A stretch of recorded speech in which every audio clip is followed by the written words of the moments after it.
into money. I just came into some money. Did you wear a rubber? Yep. Was it crocheted? Crochet rubber, yes. Of course, it's from my grandfather. This rubber was a hand-me-down, Sonny. Our family brought it over on the Mayflower. This rubber has seen all of American history. I got a question, sir. Why do they call it a rubber? It's not made out of rubber.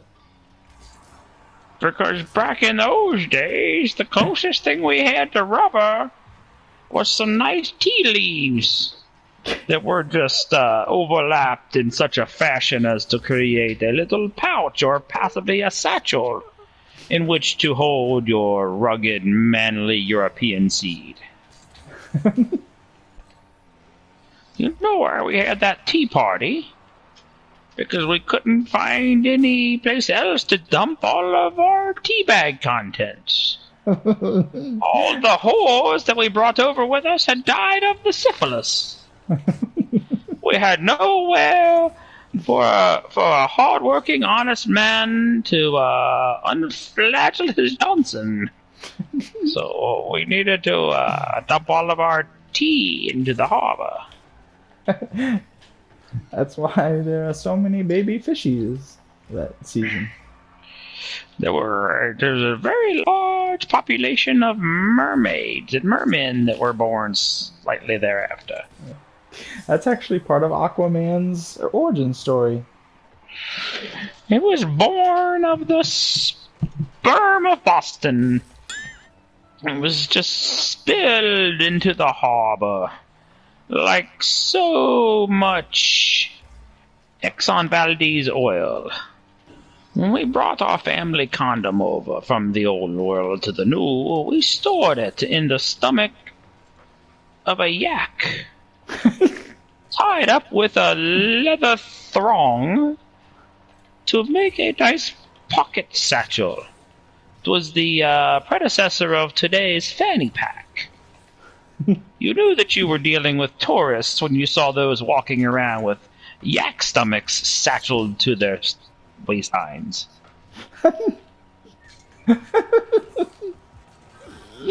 There's a nice goal in the hole.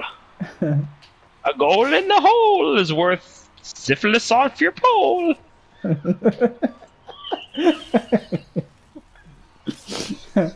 Syphilis off the port bow.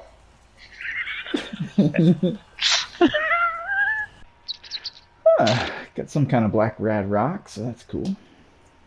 When we arrived at the New World, we found the coastlines covered with strange black rad rocks. Little did we know that they were the fossilized remains of the natives' feces. It was quite embarrassing when they discovered that we were collecting these rocks and making jewelry from them. They thought it very peculiar that we would wear their shit in such a fashion, flaunting ourselves with the fineries of their shit. Let me tell you, there were these strange nuggets in all of the rocks. We later identified them as corn. We had seen nothing of the like in the European countries. This conversation is really meandering in no general direction. It's like but it is simply my syphilis-addled brain trying to recollect the history of our fine nation.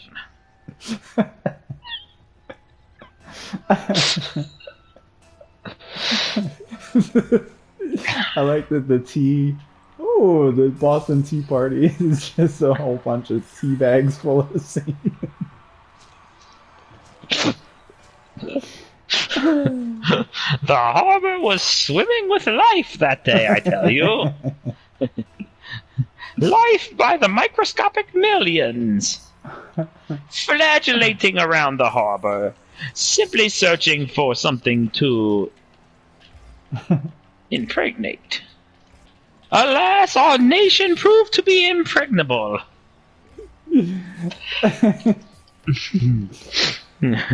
I wish the same could be said for my wife. For she was quite a haggard sea wench. She served a nice purpose on the boats. But once we arrived on the shore, I found her no longer worthy of my yak-stored homemade condom. She was quite a frumpy lady, you see. And despite the fact that she could shear 3 corn cobs at once in her ani, we still found her to be most disagreeable.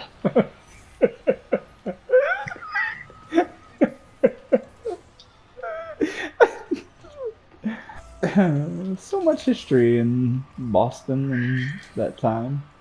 I believe that's where the Affleck family came from. Yes, I remember. There was a Affleck gentleman on the boat with us. I believe that we used to drag him from the end of a rope when we needed to slow down the ship. Funny that many years later, his same talent would be used to slow the plot of a movie to a crawl. Yes, his great-great-great-grandfather, Anchor Affleck. Occasionally, he would also pull little bits of goodies from the ocean floor to share with the crew. We would fashion these goodies into various types of cod pieces that we would wear proudly upon our bows. The ship, not the poop places. We would bespectacle the bow of our ship with the jewels found by young Anchor Affleck, as we drug him to and fro, hither and yon, across the bottom of the Atlantic. Who could have known that one day moviegoers everywhere would get to hear him accuse someone else of being able to talk to fish? For you see, that was Anchor's Achilles' heel. He would get so wrapped up in the conversations of the fishy folk that he could not attend properly to his duties of slowing the ship. Thus we ran straight into the Rock of Plymouth, slightly damaging the prow of our ship, but, as it is well known, a Plymouth cannot stand up to a front-end collision.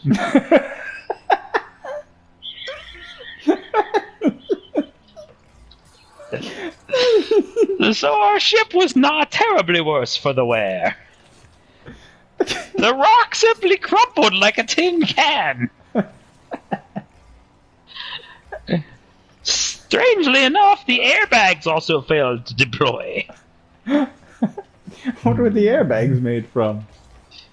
This is what we called my wife on the ship. As I said, she was a rather girthy woman. We would place her in the front, in the prow of the ship. In case we were to run aground, we would all simply bounce off of her giant ruggedness and not suffer the likes of a painful, non-syphilis related death. Really, all one can hope for is to survive long enough to die in one's bed of the syphilis at the advanced age of 23. Being besodden with the syphilis, as we all were on the ship, we found it very unlikely that we shall survive the voyage, so we attempted to limit our use of Anchor Affleck in order to more quickly traverse the great Atlantic. Sometimes we would run my wife up the mast, have her spread out her bloomers to create an additional sail that would simply provide additional velocitations on our voyage. We would have used my yak-stored prophylactic, but unfortunately the venereal diseases have rendered me a rather smally embiggened man, and my unit covering was not sufficient to catch a summer's breeze.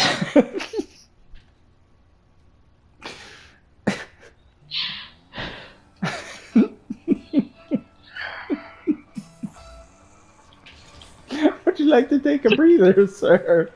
Are you becoming winded?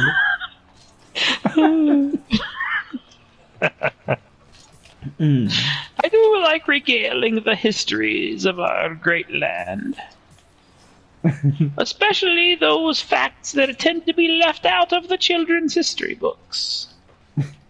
Things like dragging men from anchor farthings on the boats, using one's fat bloomers as additional sailage, and the real reason behind the name poop deck. I believe I have run out of tales to regale you with. I shall now crawl into a corner of the boat and die from my syphilis. Thank you so much. Isn't there so much more you need to tell? That will have to be told to you by the next member of the ship's complement. What is the name of your great ship? I was curious. It is, shit, I cannot remember the name of my ship. Damn this syphilis-addled brain of mine. I thought perhaps it was the Misty Whore. No. I did see the Misty Whore sail from the old Britain. However, I do not believe it made it out of the harbor. I believe that it forgot to pay its passage percentage to the SS Pimpton, and the Pimpton beat the whore vigorously as a lesson to the others. The whore sank post-haste forthwith. To answer your earlier question, our ship was titled the SS Seamany Christmas. Seamany Christmas? Because we were launched around the Christmas tide time with many a seaman on board. Seamany Christmas. Seamany Christmas is what we used to say. It was the motto of our ship and crew. I appreciate this history lesson. I am glad to share my ramblings with you. Ramblings? No. It is nice to pass along the lore of our father's four. As in, I'm not sure which of the four gentlemen who spooged my mother bequeathed me so. Well, go enjoy your dinner. Regale your wife with the tales of our voyage. I shall wait on the bow of my ship for news further. I shall think long and thusly, perched upon the railing, with my elbow on my knee, looking ponderously out to sea, wondering, how did I wind up with this very large, very unsightly winch? And why are there all these holes poked in my prophylactic? I do not know. Ah, sorry.